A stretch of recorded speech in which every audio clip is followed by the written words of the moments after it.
A prece é o Padre. Boa noite. Conflito. Então, acho então essa lei em mim. Quando quero fazer o bem, o mal está comigo.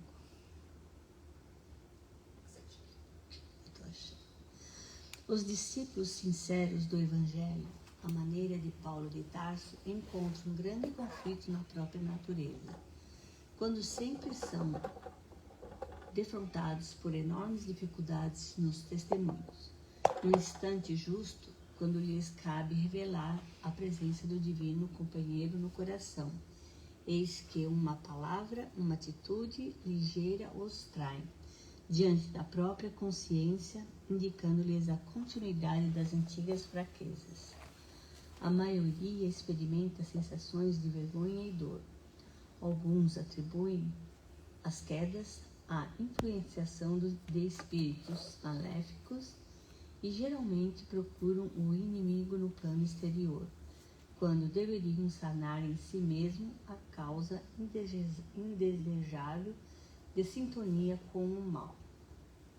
É indubitável que ainda nos achamos em região muito distante daquela que possamos viver isentos de vibrações adversas.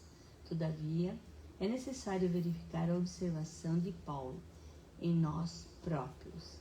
Enquanto o homem se mantém no gelo da indiferença ou na inquietação da teimosia, não é chamado à análise pura.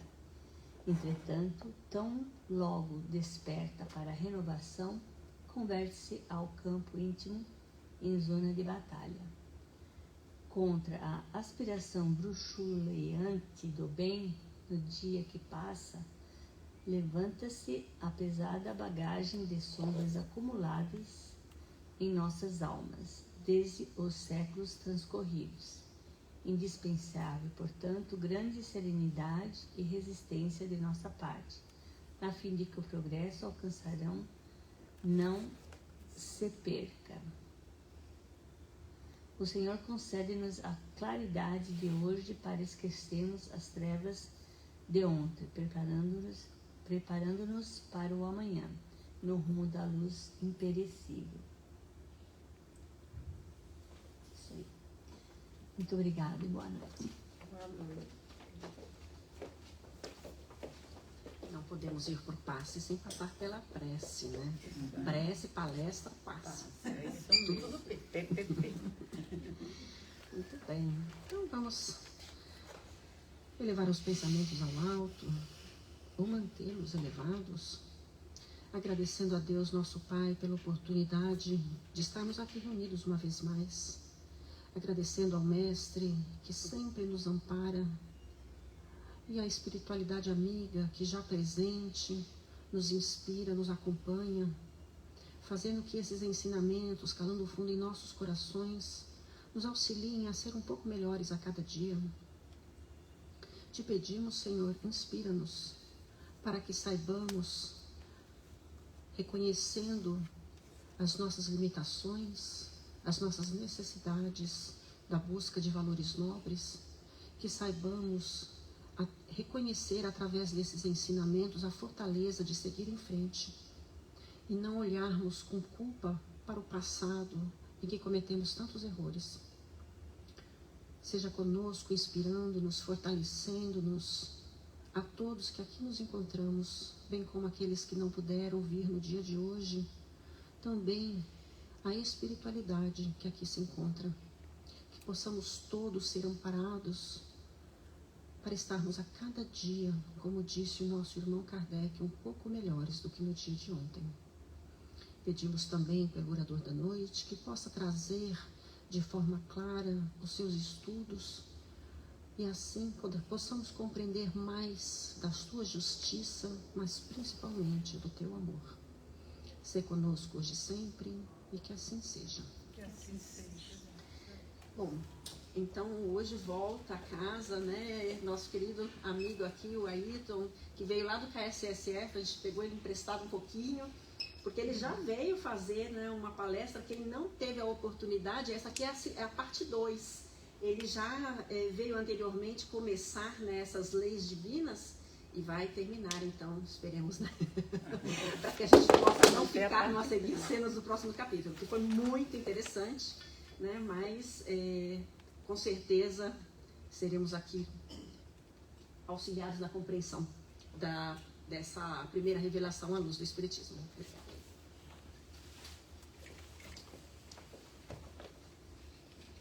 Boa noite a todos. Boa noite. Foi interessante porque quando a gente estava fazendo a leitura, logo depois vinha o passe, eu falei, será que já fiz a palestra? Por um breve estado de tempo me fez lembrar uma situação muito inusitada que aconteceu na minha vida quando meu pai desencarnou, né? Minha tia muito católica, né? E aí ela marcou a missa de sétimo dia, né? 7 dias depois da morte, obviamente, né? E aí tinha a igreja e tinha um horário para começar, né? E por uma razão qualquer eu não consegui chegar no horário. Então quando eu cheguei a missa já estava começando. Então eu sentei longe de todo mundo, assim, lá atrás e tal, toda a família lá na frente e tal. E aí de repente o padre vira e fala que estava na missa de sétimo dia do Ayrton Lourenço Neto. Naquele momento, meu pai chamava-se Ayrton Lourenço Filho, né? Naquele momento foi mais ou menos o que aconteceu agora. Eu falei, realmente o meu estudo estava certo. Existe vida após a morte. Mas foi algo que passou um filme na minha cabeça. Mas claro, é um segundo só, que daí todo mundo olhou para mim, né? Para ver se eu estava ali mesmo e passou. Mas eu já tive essa sensação de estar vivendo esse momento, né? Então eu já tenho uma missa de sétimo dia para mim. Então já estou tranquilo, né?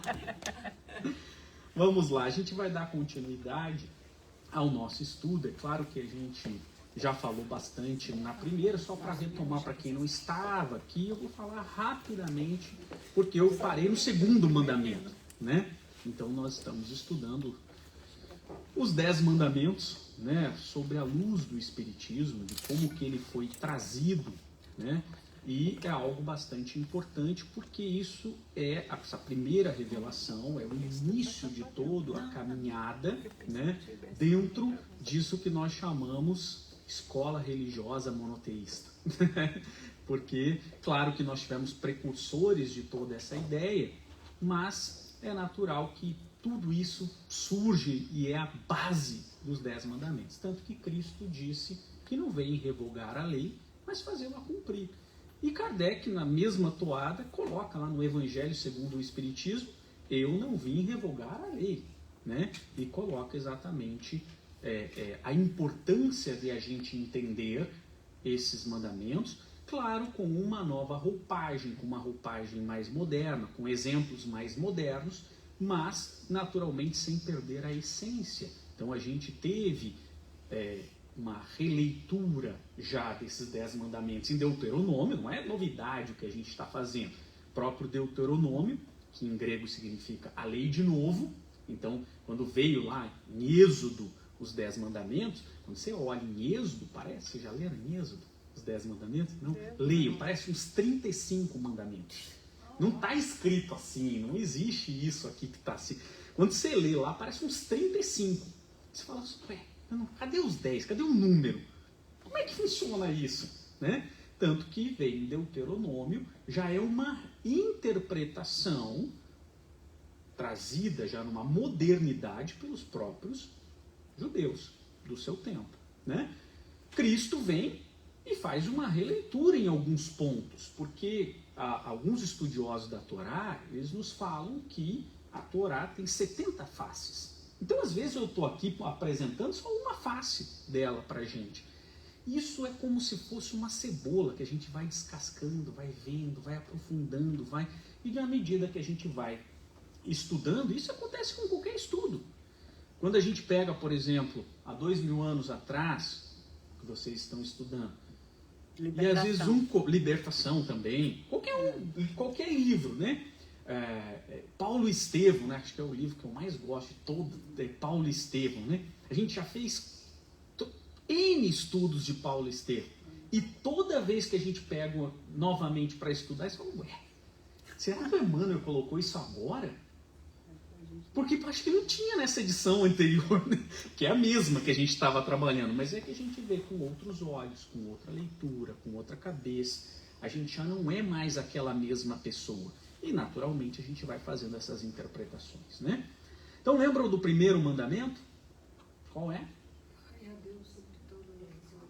Amar a Deus sobre todas as coisas e o próximo como... Esse já é o verniz, né? Esse já é a evolução. Porque não está escrito isso, né? O mandamento, o primeiro mandamento, eu sou o Senhor, vosso Deus, que vos tirei do Egito, da casa da servidão. Não tereis diante de mim outros deuses estrangeiros. Não fareis imagens esculpidas, nem figura alguma do que está acima do céu, embaixo da terra, nem do que quer que esteja as águas sobre a terra. Não adorareis e não lhes prestarei. Ué, cadê a parte do amar a Deus?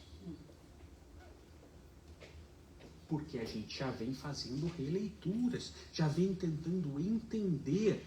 E isso já foi feito em Deuteronômio.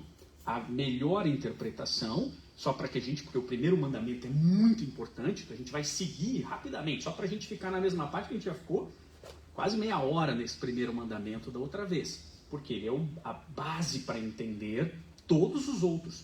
Todos os outros são corolários desse primeiro mandamento. Tanto que essa discussão há muito tempo, quem trouxe isso pela primeira vez foi Léo. Lembram quem é Léo?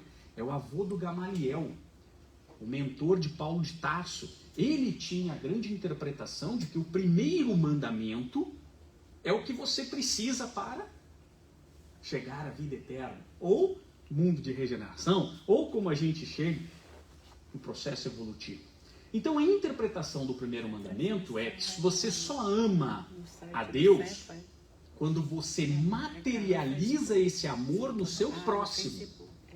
Então a proporcionalidade de quanto você ama a Deus é o quanto você ama o seu próximo, tá? Isso a gente já tinha falado lá na frente, né? Então, só pra gente seguir aqui. E aí, então, como que você ama a Deus? Está lá em Deuteronômio. Ama o Senhor teu Deus de todo o seu coração, com toda a sua alma e com todos os seus muitos. Então, a interpretação deste mandamento, isso daí, quem tinha qualquer menino com 12, menino ou menina com 12 anos na época de Jesus, já sabia essa interpretação. Você só ama a Deus quando você ama o seu próximo.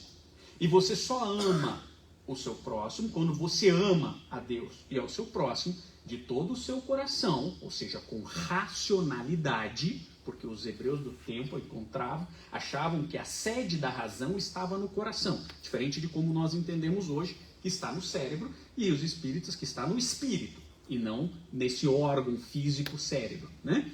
Então, o primeiro nível de amar a Deus é amar com racionalidade. Então, é você colocar... Muitas pessoas não conseguem chegar nesse primeiro nível. As pessoas ficam falando assim, se eu ganhasse na loteria, eu ajudaria o próximo. Isso não é racional. Você vai ganhar na loteria? Não sei. Você joga? Não. Então a chance é menor. Né? E aí você vai dizer que você só vai amar a Deus quando você ganhar na loteria. É isso mesmo que você está dizendo? Veja como isso não é racional. Então, racionalizar o amor a Deus é racionalizar o que você pode e o que você não pode fazer. Essa é a primeira coisa. Eu posso fazer isso? Qual o meu limite disso? Porque muitas pessoas ultrapassam os seus limites e aí depois jogam na cara do outro. Tá vendo? Olha só o que eu fiz por você. Não é assim? Isso não é racional. Então o primeiro nível de amar a Deus é na razão. Mas não basta isso. Você tem que ir para a alma. É você agir aquilo que você racionalizou. É você fazer ação, é verbo, né? Então, o exemplo que eu sempre dou, estou lá sábado à tarde assistindo o filme, né? E aí a Carol vira para mim e fala assim, você não faz uma pipoca pra gente? Aí eu penso, nós dois estamos assistindo o filme. Você quer que eu pare de assistir o filme e vá fazer uma pipoca? Por que você não levanta e faz? Eu penso, não falo. Eu só penso. Né? E aí eu viro, você quer mesmo? E aí ela vai virar para mim e fala assim, sim, porque se você me ama, você tem que me amar com ações. Não basta você me amar no primeiro nível, você tem que levantar e fazer, sim ou não? Isso é amar no segundo nível. É ação. É por isso que quando Jesus faz a parábola do bom samaritano, ele usa toda essa estrutura para explicar. O que o bom samaritano fez? Primeiro ele racionalizou o que ele podia fazer, depois ele levantou, curou as feridas, passou óleo, azeite, não sei o que, levou para uma hospedaria, cuidou dele. Veja como tem vários verbos ali, né? E a última forma, e o terceiro nível, você só ama a Deus quando você ama nos 3 níveis. É você colocar todos os seus muitos, eu gosto mais dessa tradução do que todas as suas forças, que é colocar à disposição de Deus tudo o que você tem, para que quando Deus precise, utiliza de você para a prática do bem. Legal ou não? Isso são os seus muitos. Muitas pessoas interpretam isso achando que tem que pegar e fazer doação de tudo que tem e voto de pobreza. Não é isso. É colocar à disposição de Deus para que Deus opere os seus milagres através das nossas mãos. Isso são os seus muitos, né? Então veja, a gente tem que colocar à disposição de Deus. É Ele que vai dizer. Não é assim? Por que Jesus vai lá e cura no sábado? Vamos falar sobre isso daqui a pouco. Né? Vamos falar. Será que nós temos que guardar o sábado? Como nós guardamos o sábado? Né? Então, nós temos que deixar na mão de Deus. É Ele que vai decidir. E aí o mais interessante, olha como Deus, como esse processo ele é muito importante. Porque ao colocarmos nesse nível de amor racional, ação e disponibilizar tudo o que nós temos para que Deus opere em nós, isso não é uma oportunidade de eu fazer a caridade, é uma oportunidade de eu fazer a caridade para o próximo, mas de facilitar o meu processo evolutivo. Deus pode usar qualquer um, mas Ele nos dá a oportunidade para aqueles que estão à disposição dele, de nos favorecer no processo evolutivo fazendo bem. Legal ou não? Quando a gente acha que está fazendo a caridade, nós estamos fazendo bem a nós mesmos. Por isso que São Tomás de Aquino tem uma frase que eu gosto muito. Se as pessoas soubessem o quanto é bom fazer a caridade, o fariam por egoísmo. Fariam por egoísmo, pelo seu processo evolutivo. E claro,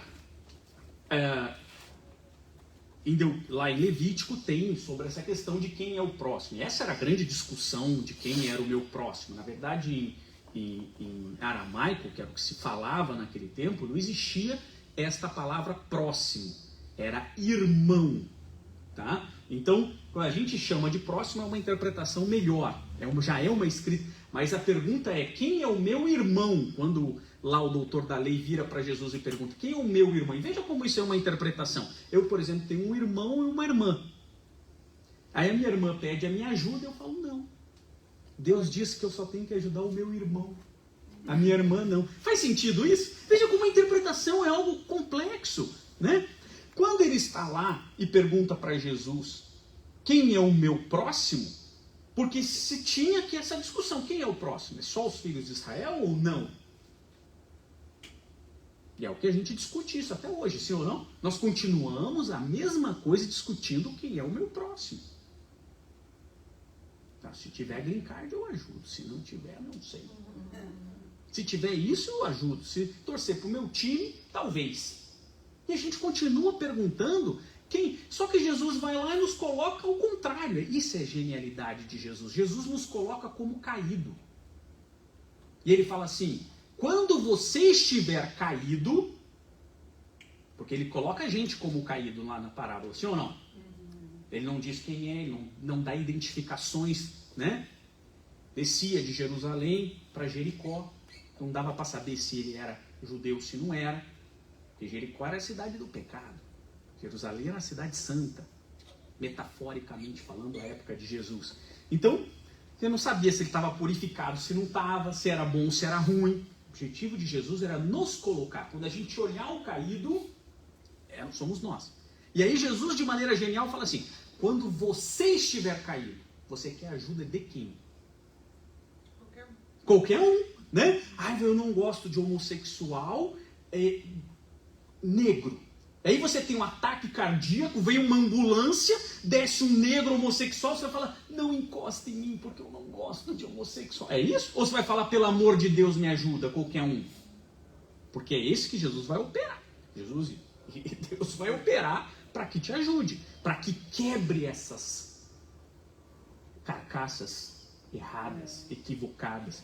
Então a pergunta que nós temos que fazer, e aí por isso que Jesus já dá, quem é o meu próximo quando eu estou caído? Se você quer ajuda de qualquer um, esse é o seu próximo. E a gente vai expandindo isso, né? O próximo são todos os seres humanos, todos os bichinhos, toda a natureza, e a gente vai expandindo todo esse conceito de próximo para que a gente possa chegar cada vez mais e pensar em todos.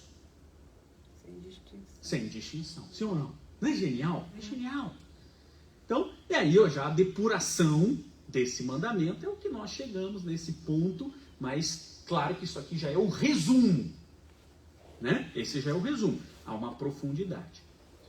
E aí, claro, Kardec, isso eu já expliquei para vocês, Kardec faz como, então, que ajudar o próximo, a caridade, ela não é o caminho para a salvação, é o único caminho. Esse é o que Kardec veio, ele é o único caminho, não existe outro. Aqui nós já falamos sobre pronunciar o nome de Deus, isso eu já tinha falado da outra vez, é só para a gente relembrar. Então, o que nós estamos falando, não pronunciareis em vão o nome de Deus, a interpretação disso é que nós não podemos nos apropriar do sagrado.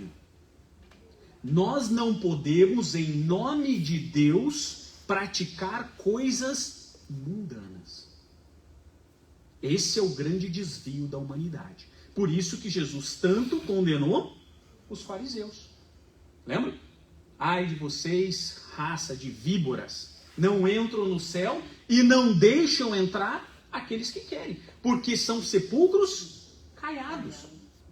Bonito por fora e cheio de podridão por dentro. Se apropriaram do sagrado, e isso está falando mais com todos nós, mas principalmente com os palestrantes.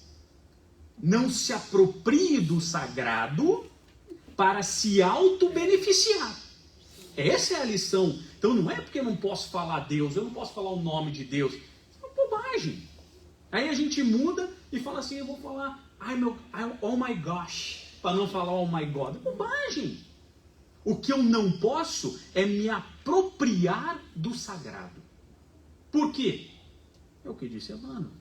Praticamente todas as atrocidades humanas foram praticadas por desvios da interpretação da linguagem sagrada de Cristo e dos mandamentos. Então, se apropriar do sagrado para fazer guerra, para enganar pessoas, para pegar dinheiro das pessoas, para abusar de pessoas. Isso é muito mais profundo do que simplesmente não falar oh my God, sim ou não? Então, esse é o mandamento. O mandamento é não se apropriar do sagrado. Agora sim, agora nós chegamos no ponto onde nós estávamos.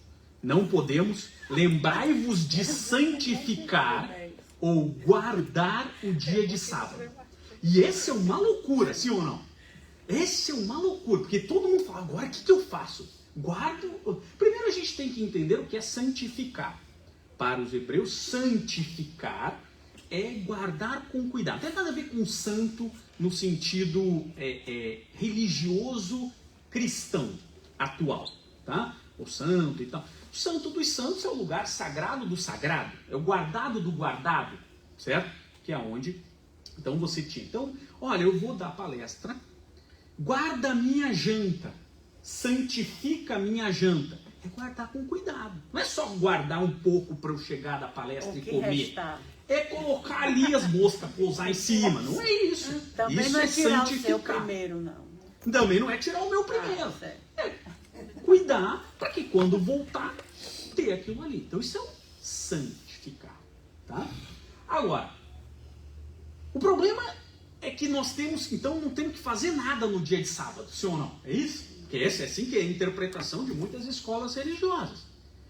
Mas aí, vamos lá, eu não vou entrar em calendário com vocês, porque se eu entrar em calendário, são 3 semanas eu falando de calendário para demonstrar que o calendário não existe.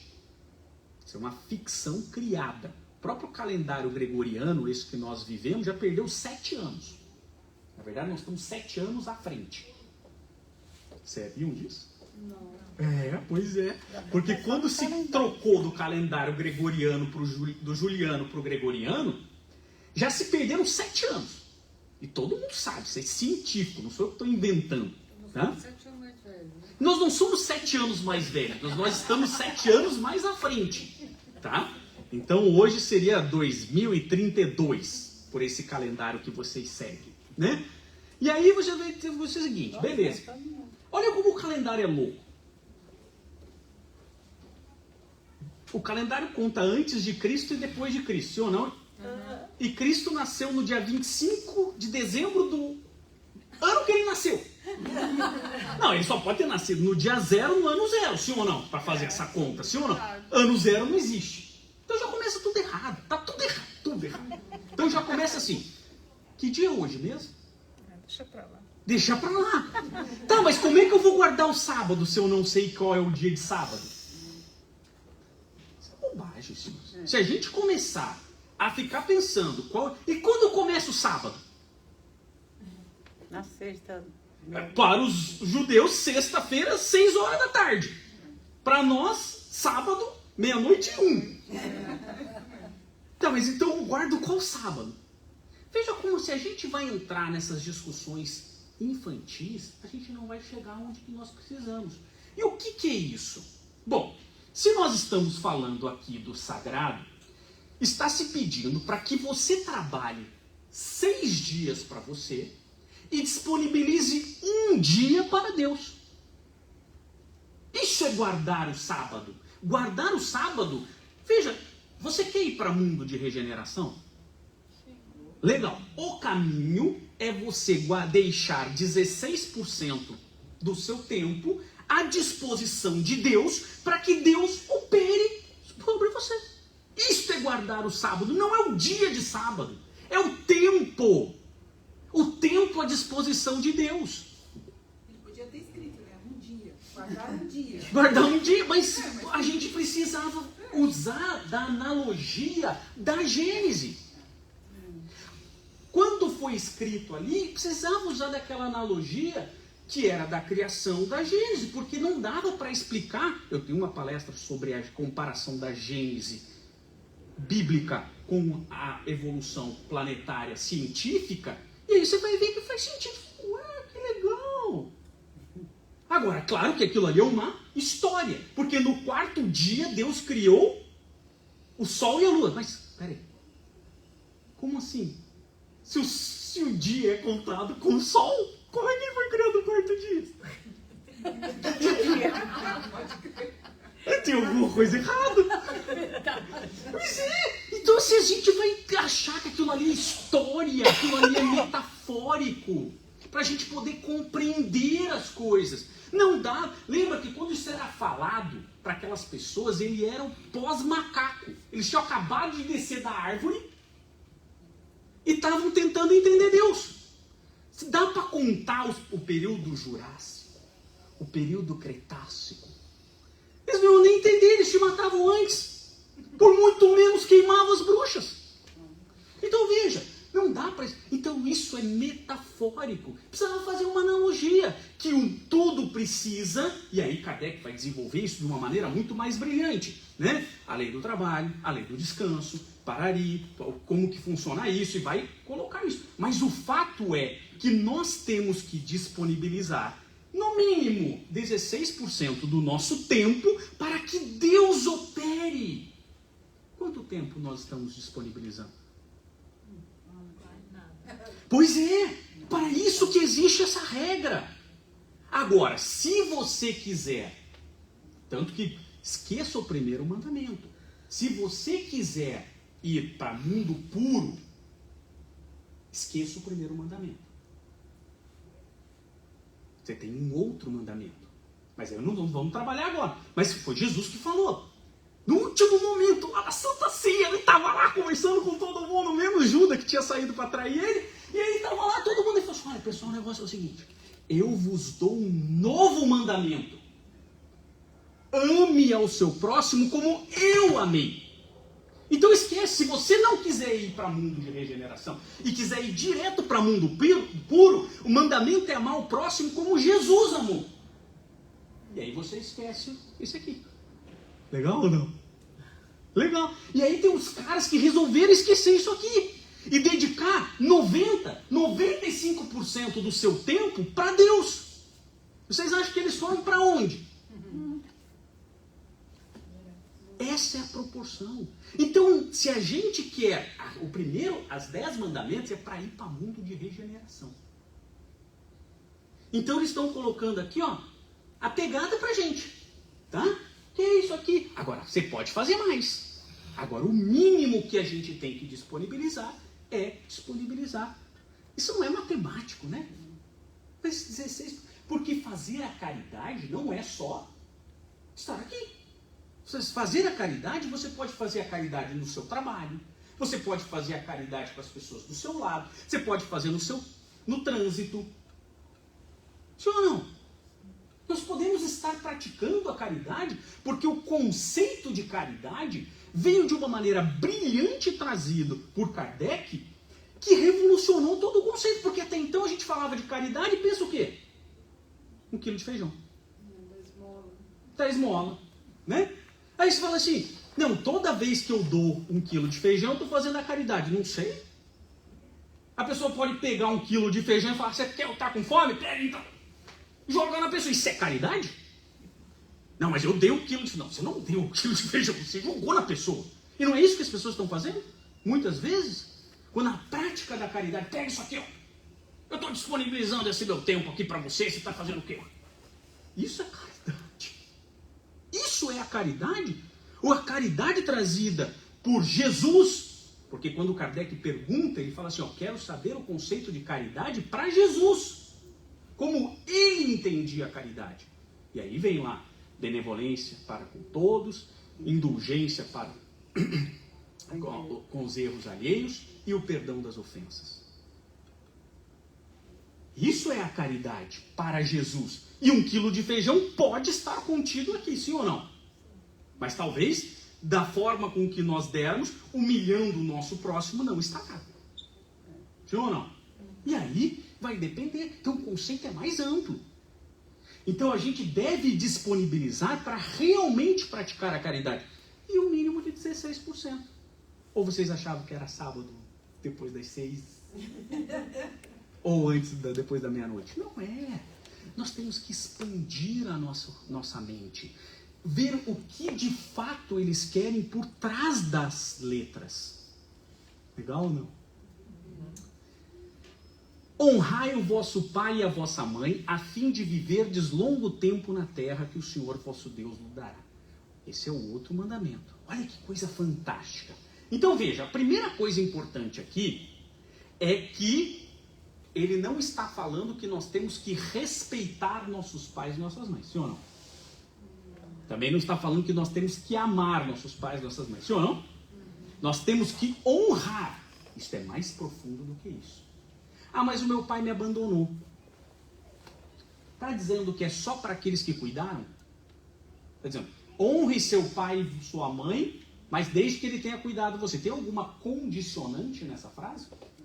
Então, honrar é ser grato aos nossos ascendentes, porque eles nos deram a oportunidade evolutiva, mesmo que eles não tenham sido presentes. Legal ou não? Isso é honrar. Então, a primeira coisa que a gente tem que definir, o que é honrar? Que não é só amar e não é só respeitar. Porque amar, você tem que amar o seu inimigo, sim ou não? Não é isso que Jesus nos ensinou? Então, para os pais, a gente tem que amar, mas a gente tem que honrar. Quem observa isso, olha lá, é Kardec. Amar o próximo, aquele que não ama o seu pai e a sua mãe, como é que vai amar o seu próximo? Como que ele pode amar um próximo se ele não tem respeito? Mas aqui ele, vai lá, o termo honrar encerra um dever a mais para com os ascendentes. O da piedade filial. Então, quando a gente está falando em honrar nossos pais e nossas mães, nós estamos falando de piedade filial. Quis Deus mostrar por essa forma que ao amor se devem juntar o respeito, as atenções, a submissão e a condescendência, o que envolve a obrigação de cumprir-se para com eles, de modo ainda mais rigoroso, tudo o que a caridade ordena relativamente ao próximo em geral. E a gente achava que era só para amar, né? Porque se fosse para amar o nosso pai, não precisava de outro mandamento, precisava? Já estava o primeiro mandamento, já não estava dizendo que era para amar todo mundo? Então aqui tem um item a mais. Por que nós temos que honrar o nosso pai e a nossa mãe? Porque eles nos deram a nossa oportunidade evolutiva. A partir dali é com a gente. Tudo que nós temos de oportunidade é conosco. Não quer dizer que eventualmente não pode ter acontecido alguma coisa que nos deixou chateado. Tá tudo certo. Mas isso não muda o dever de honrar. E Kardec vai mais a fundo ainda. Esse dever se estende naturalmente às pessoas que fazem as vezes de pai e de mãe, as quais tanto maior é o mérito tem, quanto menos obrigatório é para eles o devotamento. Então, olha como Kardec ele vai muito mais a fundo a este mandamento, e que se a gente interpretar só superficialmente, vai ficar restrito àquela máxima. Isso ele está falando em 1863. Porque quando ele está escrevendo isso, é 1863. Não é o casamento moderno que nós temos, a vida moderna, onde nós temos outras pessoas. Ele está falando numa época em que praticamente o poder patriarcal ainda era absoluto, sim ou não? Tranquila essa parte? Cada mandamento que a gente passa, a gente parece, mas agora vai ficar tranquilo. Não matarás. Não matarás. Nos tempos de hoje ainda fica fácil, né? Mas a pessoa antigamente, como é, que a mulher não tinha muita voz, que Exato. os homens eram mais machistas, né? Sabe, né? É. Cada vez que eu olho o mandamento, tem alguns que eu falo assim, esse aqui eu já não faço mais. Aí eu estou tranquilo. Será? Vamos lá. Vamos lá. Então, primeira coisa importante, quando está escrito não matarás, nós estamos falando de pessoas. Tá? Para os hebreus do tempo de Jesus e tempo de Moisés, não se falava em relação aos animais. Hoje você pode até eventualmente depois discutir, no outro, mas o mandamento ele está restrito a pessoas. Por isso que eu preferi colocar não assassinarás. Tá? Lembra-se que naquele tempo se fazia sacrifícios de animais no templo. Então não tinha nada a ver de falar de animal. A gente pode evoluir depois do pensamento, mas nesse mandamento está falando a pessoas. Mas agora eu acho que já envolve, né? Alguns. Pode evoluir, mas não é o objetivo do mandamento, porque senão a gente perde o foco do mandamento. Então aqui nós estamos falando de seres humanos, tá? Então especificamente. Então a primeira coisa que nós temos, que muitas vezes se tem do Velho Testamento, é que é o Deus carrasco. Né? O Velho Testamento é do Deus carrasco. Que é mentira. Isso é interpretação equivocada de Deus. Porque Deus o que? Evoluiu? Aí ele evoluiu no Novo Testamento e ficou Deus Pai. Não. O que evoluiu foi a interpretação dele. Tá? Então, é a primeira coisa importante. Senão a gente... Porque esse é até um equívoco quando a gente faz interpretação. Porque a primeira revelação, aí veio a segunda, então pode jogar tudo fora o que veio da primeira. Claro que não. A segunda revelação e a terceira revelação, elas complementam a obra, mas não apagam. Aquilo que foi desenvolvido, e é óbvio que foi desenvolvido, e às vezes é difícil da gente ler, por exemplo, quando você vai ler a Carta aos Hebreus, de Paulo, é a carta mais difícil de Paulo de entender. Por quê? Porque ela é aos hebreus. Ele usa símbolos para os hebreus. Que quem não é hebreu e não é daquele tempo não vai entender. Porque ele está falando aos hebreus. Tanto que quando você pega determinados evangelhos, o evangelho de Mateus, por exemplo, ele é o evangelho escrito aos hebreus. Ele é um evangelho que utiliza metáforas para mostrar Jesus, apresentar Jesus aos hebreus.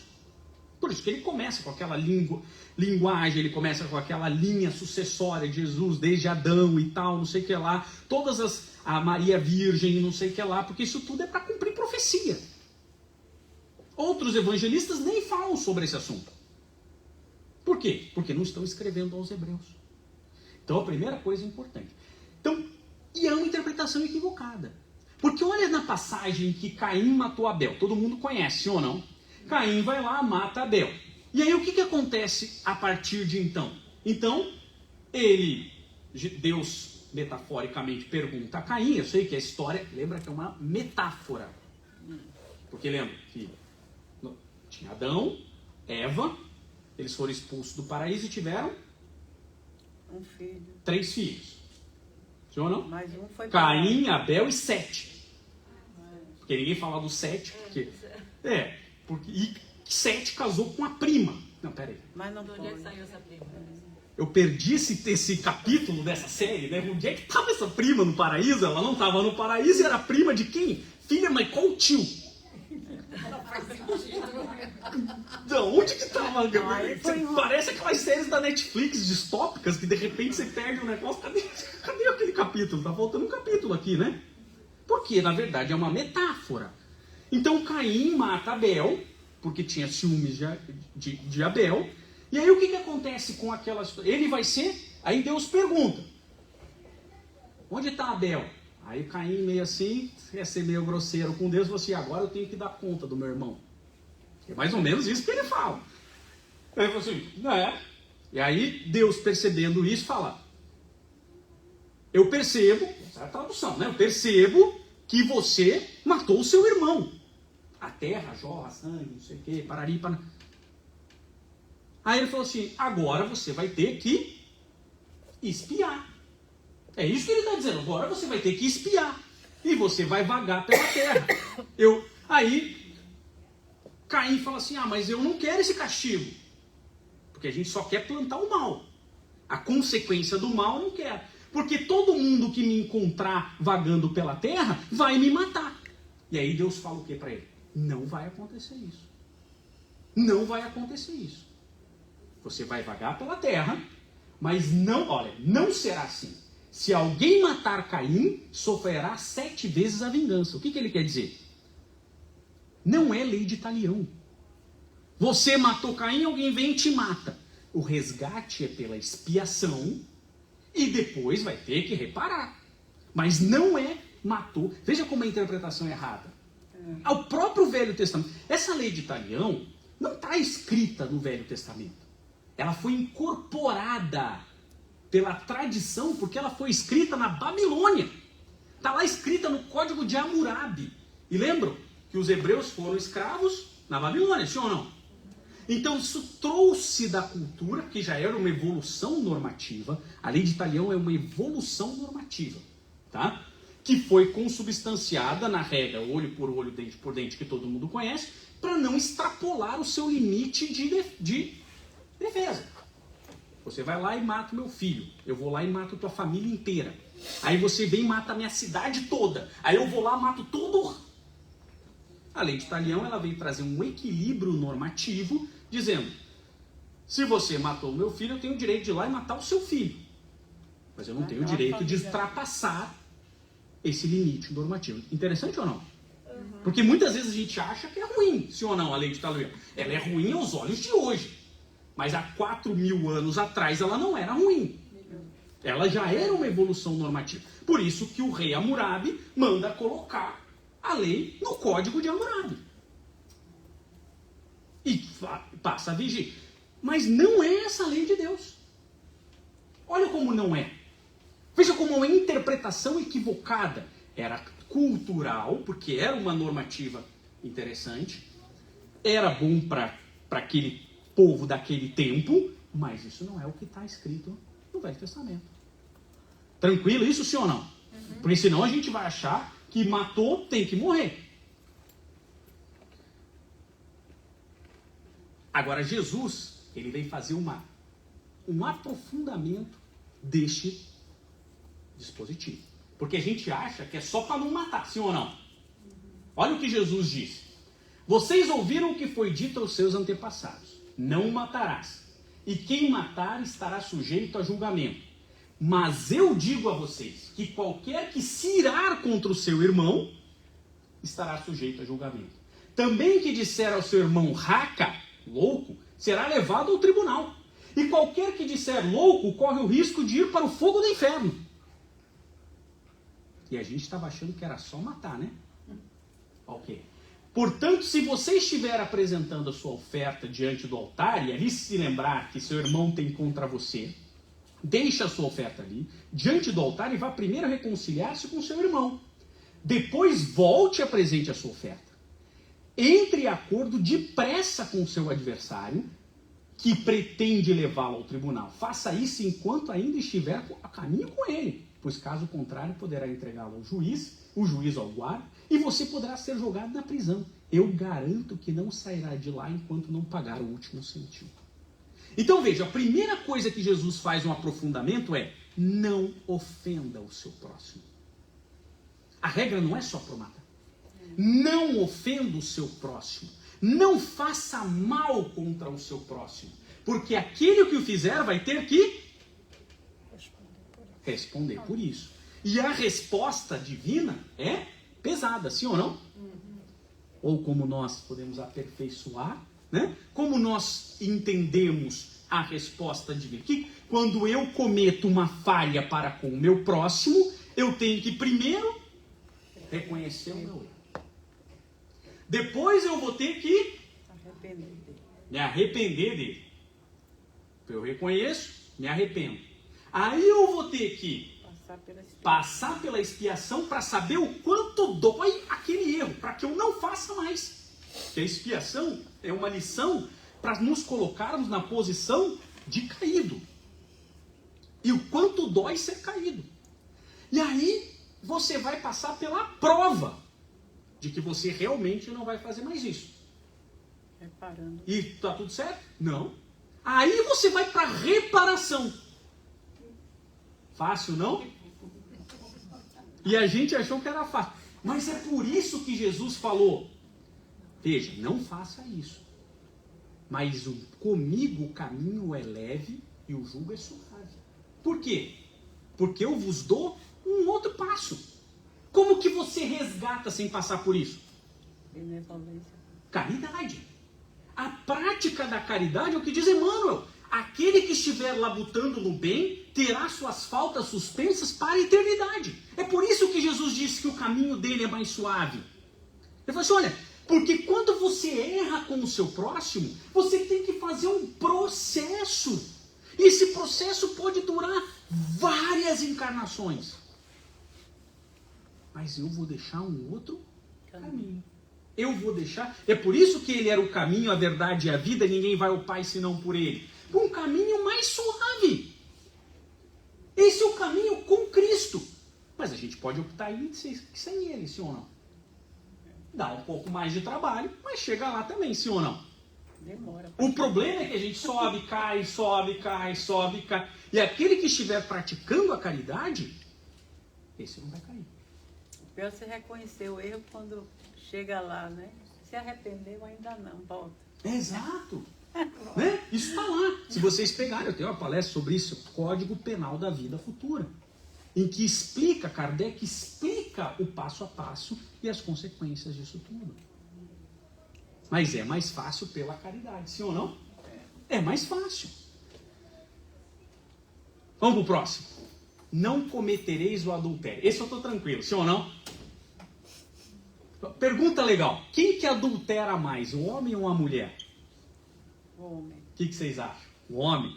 E o homem adultera sozinho. Tá bom. Outros homens. Com outros homens, tá bom, é verdade. Bom, primeiro que todo mundo adultera, sim ou não? Porque o que é adulterar? Qualquer coisa. Ok, a gente, claro, num primeiro momento a gente está falando e pensa em casamento, mas ele não está falando não cometa adultério contra a sua esposa, está dizendo isso? Não. Ou o marido? Não. Então veja, o mandamento é não cometer o adultério. Adulterar é transformar uma coisa que parecia verdadeira, mas no fundo era falsa, sim ou não? Eu alterar a verdade é um adultério, sim ou não? Ok. Então, a gente pode dizer que se a gente tem um pacto, seja qualquer ele que seja, se eu descumprir este pacto, eu estou adulterando, sim ou não? O que é uma gasolina adulterada? Certo? Então, na verdade, num primeiro momento, a gente pode pensar que adulterar está relacionado apenas a uma relação conjugal. Porque no tempo de Jesus, de fato, as relações mais profundas que se tinham eram as relações conjugais. Por isso que Jesus se apega determinadas analogias à cultura da época, dizendo que ele era o noivo. Lembram? Eu o convido para um casamento. Porque tudo isso era o laço mais profundo que se tinha na época. Mas isso é uma figura de linguagem. Então, quando ele está falando, aqui é que você tem um pacto, você tem um acordo, e você violou aquele acordo. Sim ou não? Isto é adulterar. Então, o verdadeiro significado desse mandamento está relacionado à fidelidade. Tranquilo ou não? Fidelidade é ser fiel e cumprir aquilo que nós combinamos.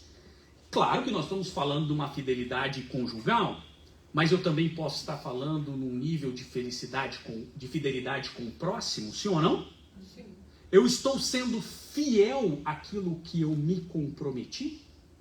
Porque eu posso ter um relacionamento aberto, estou sendo fiel àquela abertura, sim ou não? Veja como aqui não há um julgamento. O julgamento é, você está cumprindo aquilo que você combinou? Ou você está enganando, adulterando as coisas, as pessoas, os combinados? Por quê? Porque o convite aqui é que a gente desenvolva esta fidelidade. Desenvolver a fidelidade é cumprir pactos, por mais que muitas vezes fira o meu sentimento, sim ou não? Então, isto é a fidelidade. Por quê? Porque a única coisa que se espera da gente para com Deus, na nossa relação, no nosso estágio evolutivo, é que nós treinem a nossa fidelidade para chegar à fidelidade com Deus. O primeiro mandamento é um mandamento de fidelidade. O primeiro, aqui só está explicando esse mandamento. Então, e eu acho engraçado quando eu vejo algumas escolas religiosas que colocam assim no carro, Deus é fiel. Sim, ele é, e você? Porque a pergunta não é se Deus é fiel, porque ele vai ser, sim ou não? Mas você está sendo fiel com o pacto com Deus? Porque o pacto com Deus é: ama o Senhor teu Deus de todo o seu coração, com toda a sua alma e com todos os seus muitos. Esse é o pacto, sim ou não? E você só ama, você só cumpre este pacto quando você faz isso com o seu próximo. Estamos sendo fiel? Porque o que nós estamos treinando aqui é o nível de fidelidade. Muitos querem entender Deus, não vão conseguir. Lamento. Porque para compreender Deus e a sua vontade, temos que chegar à esfera dos espíritos puros e crísticos. É o que nos ensina Kardec. Kardec, na Revista Espírita, fala que os espíritos crísticos são os espíritos que compreendem a vontade de Deus e as executam. Então, num nível mais profundo, os espíritos crísticos, eles não são só fiéis a Deus. Eles comungam com Deus. Só que como é que nós vamos chegar na comunhão com Deus? E é por isso que Cristo dizia, eu e o Pai somos um só. Não era assim? Ou, por exemplo, quando lá João começa a descrever, no princípio era o verbo, e o verbo era Deus, e o verbo estava com Deus, e o verbo executava. O que é o verbo? O verbo não é ação? Então Deus mandava, Cristo executava. Ele era o verbo. Ele é o verbo, e é isso que depois Emmanuel vem uma linguagem um pouco mais moderna, chamar de co-criadores em plano maior. Fica mais bonito, não é? Mas é o verbo, o que executa. Agora, como nós podemos executar se nós não conseguimos ser fiéis com aquilo que nós combinamos? Isto é um treino. Jesus, quando tem aquela passagem da mulher adúltera, ele não estava condenando o adultério. Ele não estava se intrometendo nas questões individuais. A questão de Jesus não era com o adultério, era com a igualdade da norma. Porque você está punindo a mulher adúltera, mas e o cara que estava adulterando com ela? Ninguém vai punir o cara. Ou ela estava adulterando sozinha? Não estava, não estava? Não estava. E mais ainda, o que Jesus nos coloca é que estamos sendo justos para com todo mundo? Porque quando ele fala assim, aqueles que não tiverem pecado que atire a primeira pedra, é o seguinte, beleza, a lei é punir o pecador, sim ou não? Então vamos apedrejar todo mundo. Levanta a mão aí quem não tem pecado, porque agora a gente vai apedrejar todo mundo, não só ela. Então Jesus não estava preocupado com o adultério. Ele estava preocupado com a injustiça normativa. A preocupação dele era social. Tanto que ele vira e fala assim, vá e não peques mais.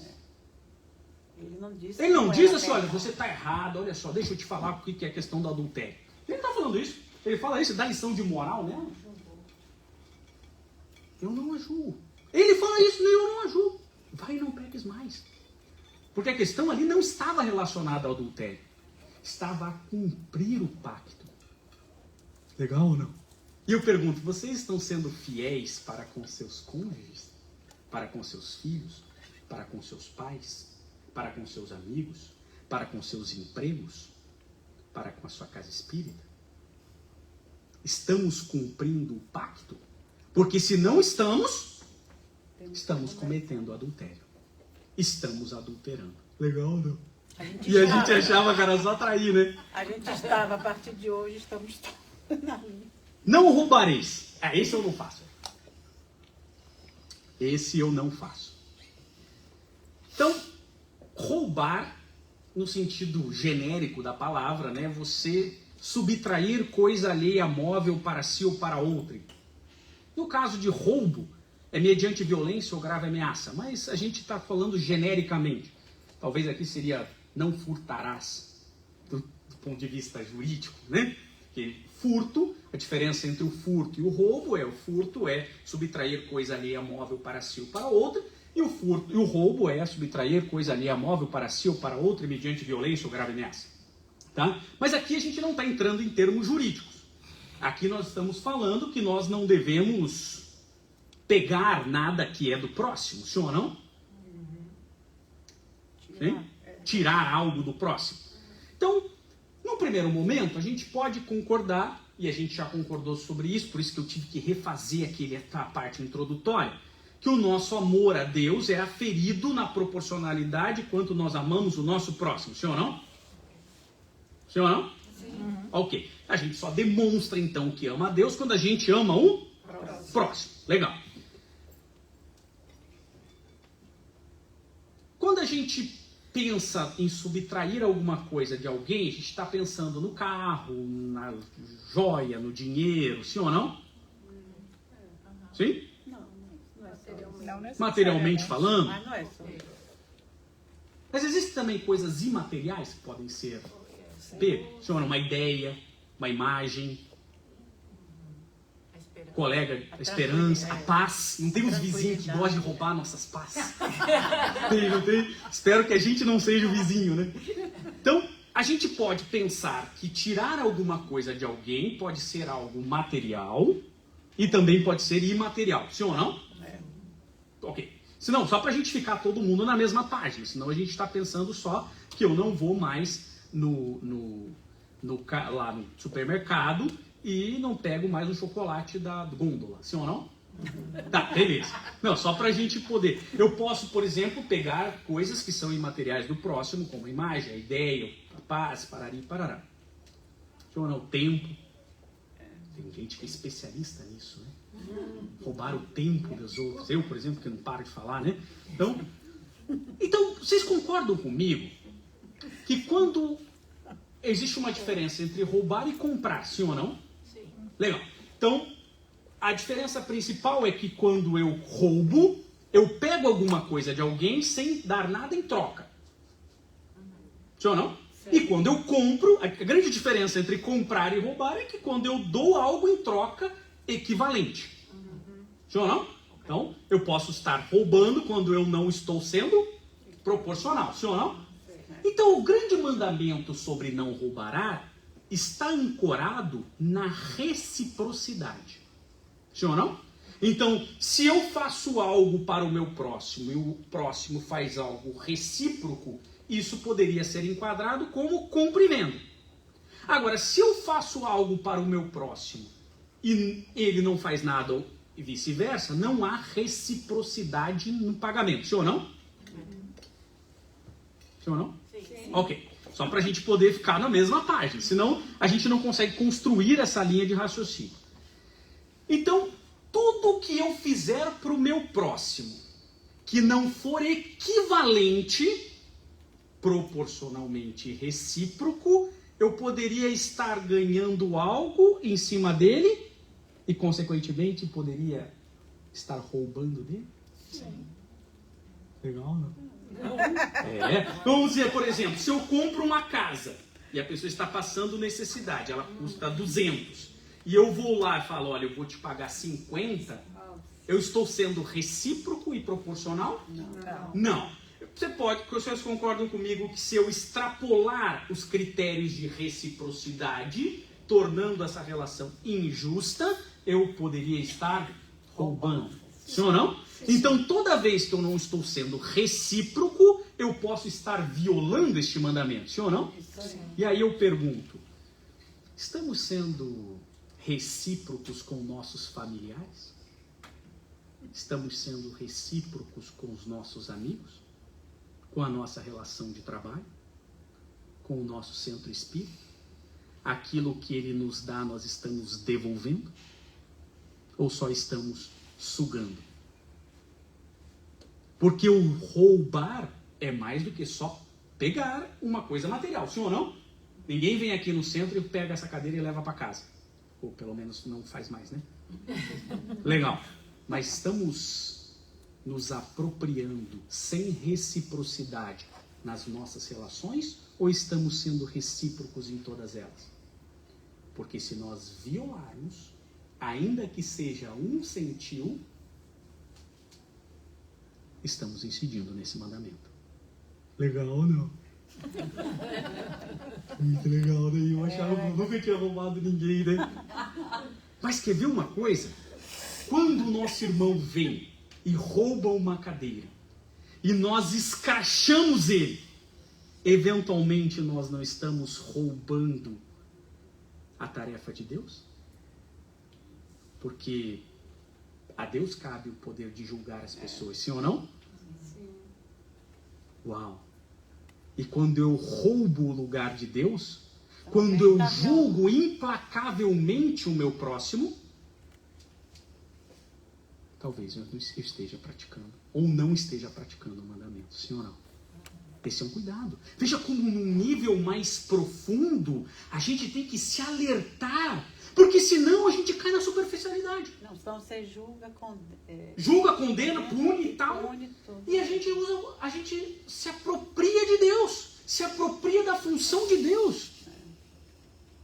Quantas vezes nós estamos fazendo? Isso que você fez é imperdoável. Sério? Sério? Você conversou com Deus? Porque às vezes as coisas podem ser graves. Claro. Pode nos machucar, nos chocar. Mas será que é imperdoável? Porque se a gente fica na superficialidade do mandamento, a gente fala, eu não entro mais na loja e eu não pego mais nada dos outros.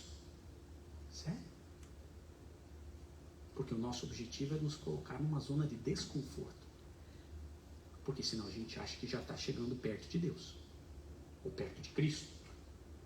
E quando a gente faz esse tipo de análise, a gente fala, uau, que legal, eu ainda tenho muito para melhorar, sim ou não? Que ainda é melhor do que ficar na ilusão. Porque a gente poderia estar na ilusão. Tá bom. Mas, então, vamos para outro mandamento, que pelo menos algum a gente faz. Não presteis testemunho falso contra o vosso próximo. Viu ou não? Legal. Isso, quando a gente olha esse mandamento, a primeira coisa que a gente pensa na... Fofoca. Justiça. Fofoca. Também na fofoca. Mas na justiça, sim ou não? Olha, eu nunca vou ser testemunha em processo nenhum, então eu não vou prestar falso testemunho, sim ou não? Sim ou não? Não. Falso testemunho. Mas o que é testemunhar? Qual é o conceito de testemunho? Porque a gente pode pensar só no tribunal e não está errado, sim ou não? E é isso assim, poxa, vamos procurar algum conceito interessante de testemunhar. Eu fui lá procurar o de Jesus. Porque se eu for procurar, eu vou procurar o de Jesus. E aí Jesus está lá conversando com Nicodemos, e ele fala assim, como pode ser isso? Daí disse Jesus, você é mestre em Israel e não entende essas coisas? E aí ele dá o conceito de testemunho. Olha lá.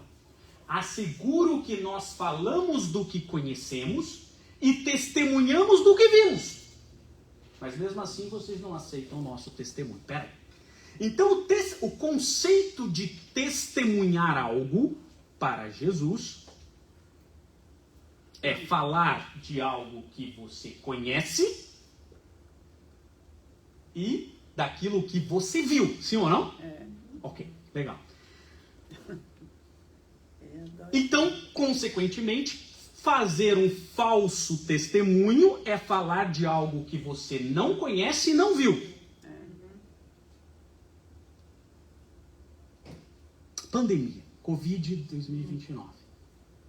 2019, né? Covid-19. Quantos estavam na internet falando sobre vacina? Quantos são médicos e cientistas aqui? Quantas vidas nós colocamos em riscos pelos nossos falsos testemunhos? Estamos falando do que conhecemos? Estamos testemunhando do que vimos? Porque essa é a grande preocupação. Hoje, na internet, todo mundo vê um assunto, um post e vira doutor no dia seguinte. Eu me lembro quando eu estudava o Zygmunt Bauman. Zygmunt Bauman é um dos filósofos que eu mais gosto. Morreu recentemente, mas ele era um cara fantástico. E de tempos em tempos, ele tomava um tempo para estudar sobre um assunto que ele não conhecia. E ele relata que isso ele fazia durante 5 anos. Então ele fala assim, agora eu vou estudar sobre energia atômica. E ele passava 5 anos estudando o assunto, para daí poder escrever. E aí ele relatou que agora, com o advento da internet, as coisas ficaram muito mais fáceis, que ele demorava só 3 anos estudando as coisas. E a pessoa vê um post na internet e vira especialista nisso. Será que estamos, de fato, testemunhando, falando daquilo que a gente conhece e testemunhando daquilo que a gente viu? Lembrando da nossa pequenez, porque às vezes a gente vê com os nossos olhos. E os nossos olhos são pequenos, que não conseguimos compreender a dimensão, às vezes, dos problemas. Esse é um alerta para os tempos modernos.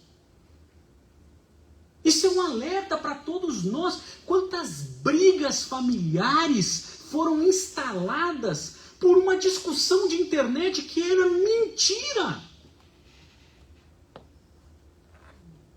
E alimentamos isso. Alimentamos o tempo todo. Não é que a gente não pode falar, pode falar o que você quiser. Mas quando você estiver falando aquilo que não conhece ou que não viu, você estará violando o mandamento. Não presteis falso testemunho. É perigoso. Muito. Faz 20 anos que eu dou aula de direito internacional. 20 anos.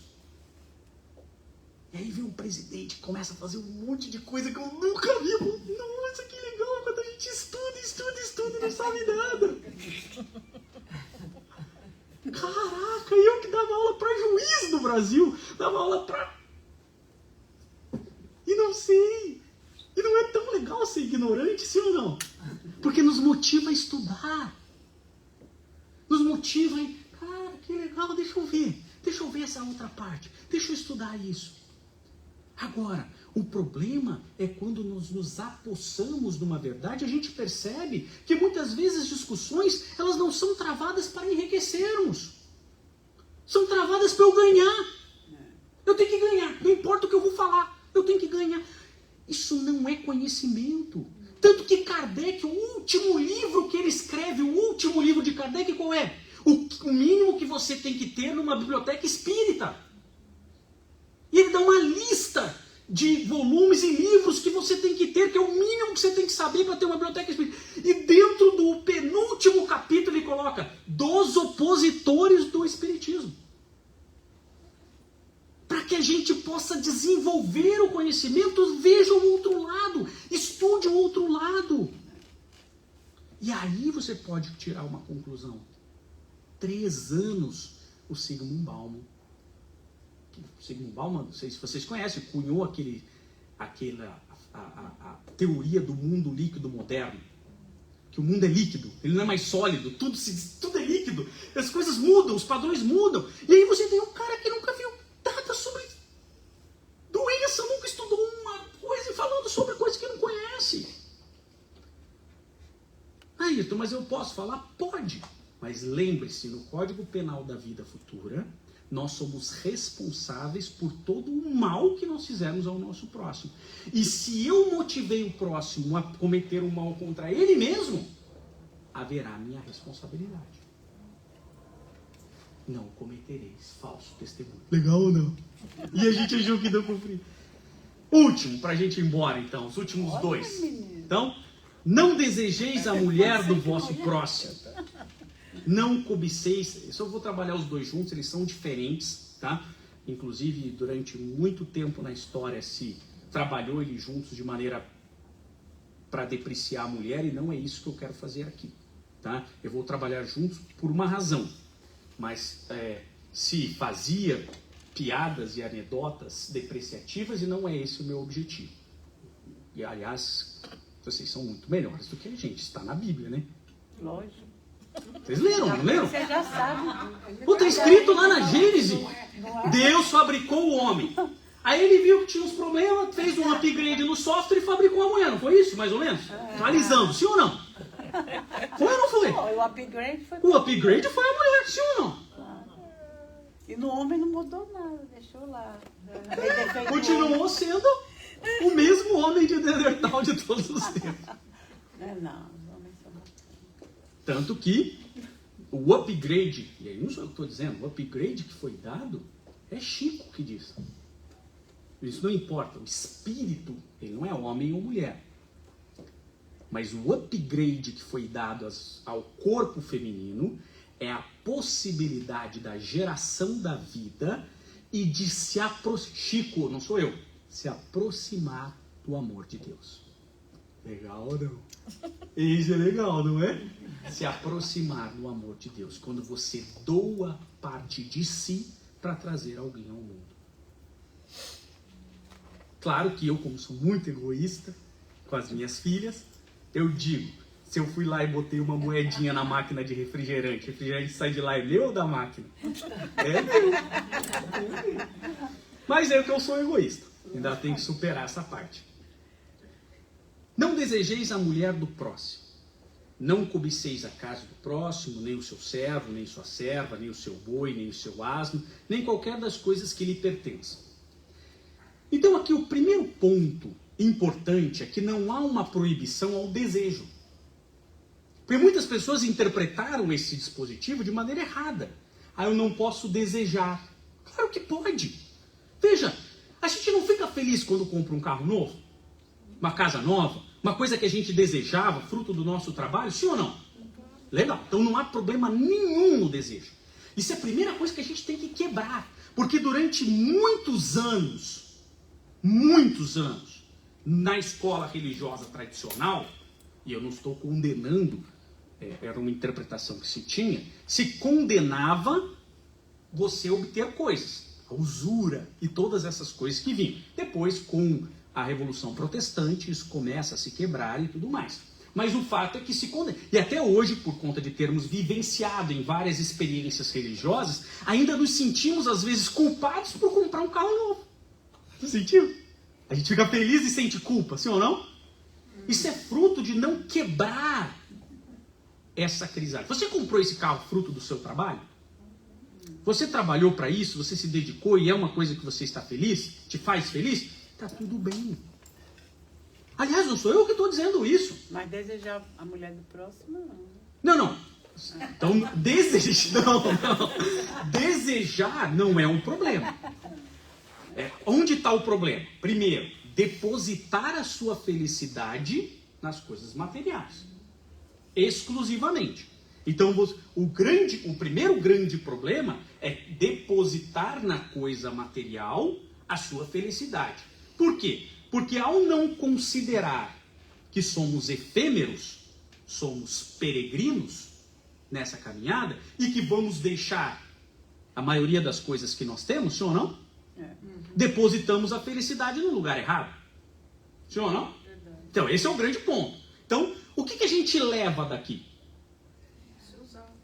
O que mais que a gente leva? Experiência.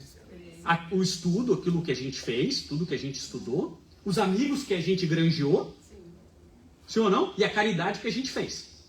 Tem mais alguma coisa que a gente leva? Se não fez, também leva. Leva também. Mas o que a gente leva é isso. Então, o nosso primeiro erro é desejar apenas as coisas que a gente vai deixar. Embora não seja errado desejar as coisas que a gente vai deixar, sim ou não? Então a gente tem que dosar. Então o grande ponto é esse. Mas a gente pode depositar mais desejo nas coisas que a gente vai levar. Então esse é o primeiro erro do mandamento, se você não levar ele a sério. E aí é por isso que a pessoa compra um carro zero, 2 segundos depois que tirou da concessionária, ele não é mais zero. E aquela felicidade depositada numa coisa efêmera vai embora. E a pessoa entra, especialmente aqui, numa coisa de comprar, e de acumular, porque nos dá uma certa felicidade, sim ou não? Sim. Quantos sapatos, meninas, é necessário para ver vocês felizes? Todos, né? Todos que comerem no pé, que não comerem também, né? E se combinar com a bolsa, melhor ainda, sim ou não? Pronto. Não tem problema nenhum. O problema é depositar em coisas que a gente não vai levar toda a felicidade. Então esse é o primeiro problema desse mandamento. Então você pode desejar, mas deseje também coisas que você vai levar. Legal ou não? Legal. Então a primeira coisa para a gente analisar. Eu sempre digo, academia, por exemplo. Não é legal a academia? Eu odeio a academia. Eu odeio. Eu, por exemplo, o pessoal fala assim, eu saio da academia feliz. Aí fala assim, por causa da endorfina, não sei o que. Não. Eu saio feliz porque eu estou saindo. Essa é a minha felicidade. Eu também. Mas se você deposita toda a sua felicidade na academia, você vai ser o cadáver mais sarado do cemitério, sim ou não? Porque você não vai levar isso. Então deposite. Isso não é uma apologia a não ir para a academia. Porque veja como a gente tem que dosar. Muito pelo contrário. A gente precisa para manter a saúde, para cuidar do nosso veículo. Nós somos peregrinos, mas precisamos disso aqui para dar continuidade. Então, temos que depositar. O maior problema é depositar nas coisas que a gente não vai levar muito. Mas o segundo é depositar o desejo nas coisas que são do outro. Esse é o pior problema. Porque o problema desse mandamento não é você desejar. É você desejar o que é do outro. Não, se eu tivesse o dinheiro do Elon Musk, vocês iam ver. Eu vi o quê? Graças a Deus que eu não tenho. Não, mas ele é um cara mau, eu sei que é pior. Que imagina, eu pobre já sou ruim, você imagina rico. Então assim, aquela é a missão dele. O que vai te fazer de bem ter o dinheiro do Elon Musk? É claro que a falta de dinheiro também faz mal. Não é isso que eu estou dizendo. Porque a gente tem que dosar. Mas o problema é desejar o que é do processo reencarnatório do outro. Porque se ele nasceu daquele jeito, é porque ele tem um resgate a fazer, ou ele é perfeito. Não é, né? Tem algum perfeito aqui? O perfeito era Jesus, né? É o único. Depois tinha uns que tentavam ser. Francisco de Assis, Chico, Madre Teresa, tem uns Gandhi em certas partes, né? Leiam a biografia de Gandhi. Então, o fato é, perfeito não tem nenhum, sim ou não? Então, todos que estão aqui foram organizados para o processo reencarnatório deles, para que eles vençam as suas dificuldades, sim ou não?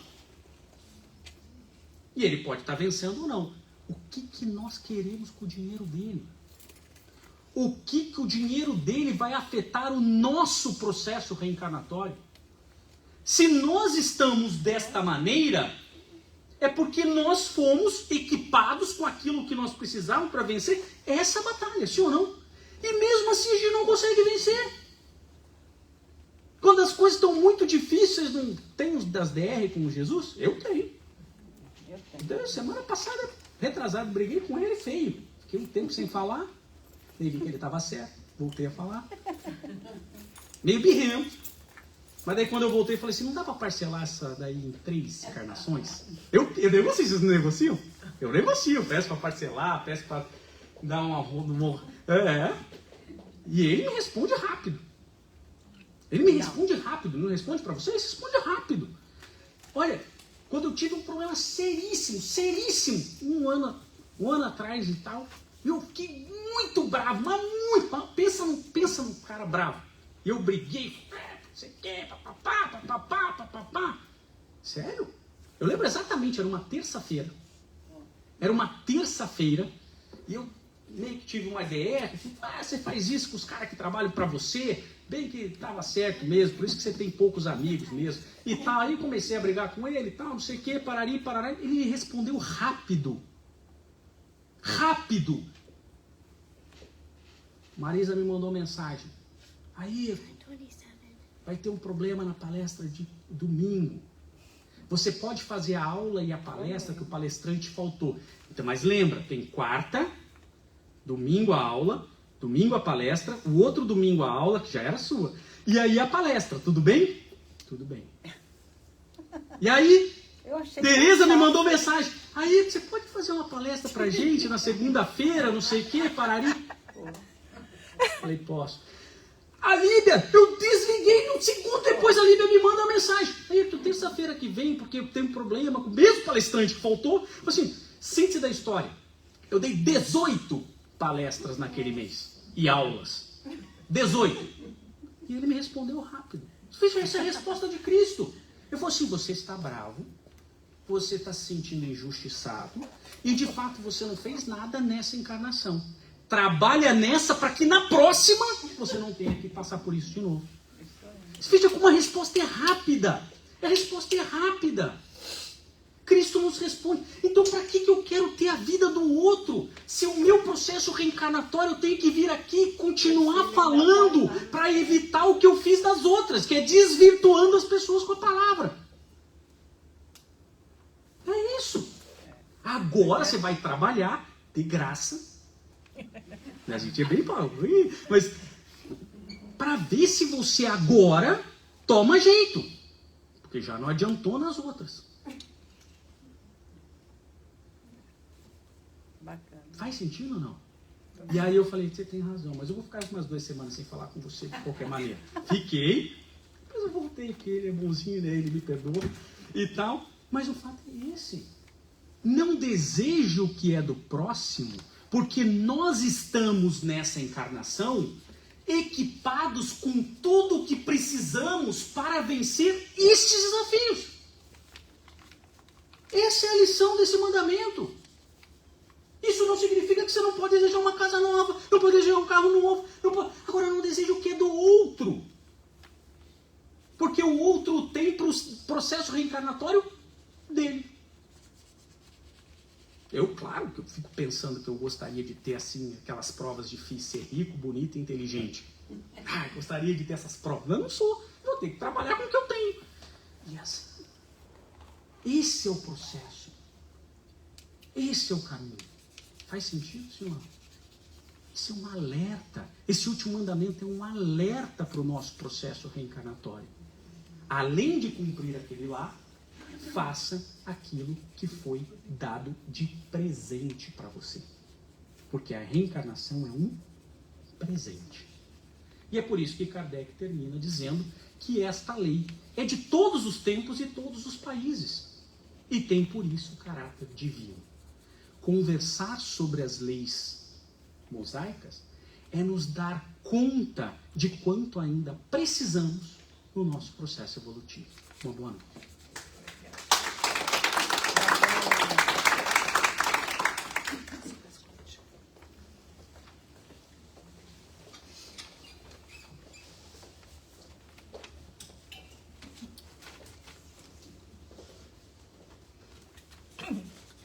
Muito bem. Depois de tanta informação, né? Pensar muito. Mas vamos fazer a nossa prece para que nós possamos fechar o trabalho da noite. Mais uma vez agradecendo a Deus, nosso Pai, pela oportunidade de estarmos aqui, compreendendo um pouco mais esses ensinamentos, fazendo-nos perceber o quanto ainda precisamos buscar dentro de nós mesmos aquilo que ainda nos falta para sermos melhores. Mas te pedimos, Senhor, esteja conosco, nos inspirando, nos amparando, nos fortalecendo para o dia de hoje, para o dia de amanhã. Que todos esses ensinamentos caem fundo em nossos corações, nos auxiliando a compreender mais, a tolerar mais, a buscar mais. Te pedimos ampare a todos aqueles que se encontram em dificuldades, em sofrimentos, na violência, que não te conhecem. Te pedimos por todos aqueles que estão doentes, seja do corpo ou da alma, que perderam seus lares nas guerras, nas catástrofes, por aqueles que pensam ou buscam o suicídio.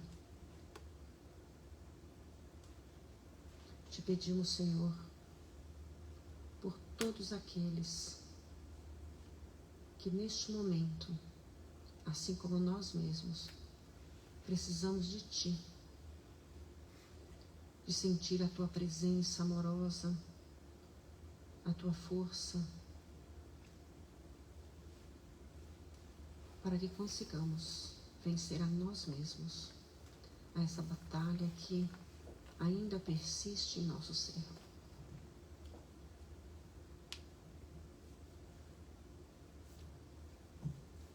Se conosco hoje e sempre, amparando-nos, fortalecendo-nos e inspirando-nos.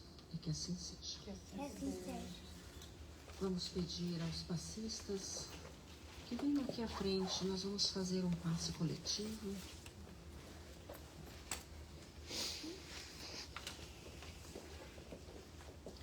Nós vamos fazer um Pai Nosso silencioso, enquanto recebemos essas vibrações de paz, de amor, de fortalecimento.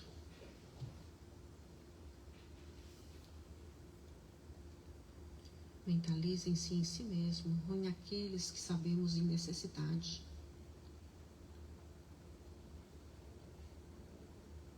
Oremos.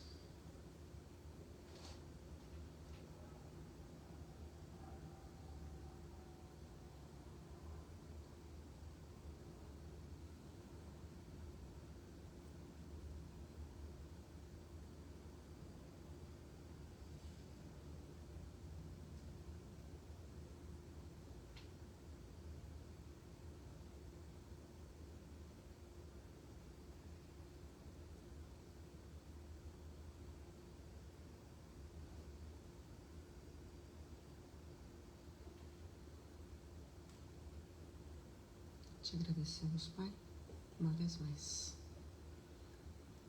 E que assim seja. Que assim seja. Muito bem. Muito obrigada a todos e que tenhamos todos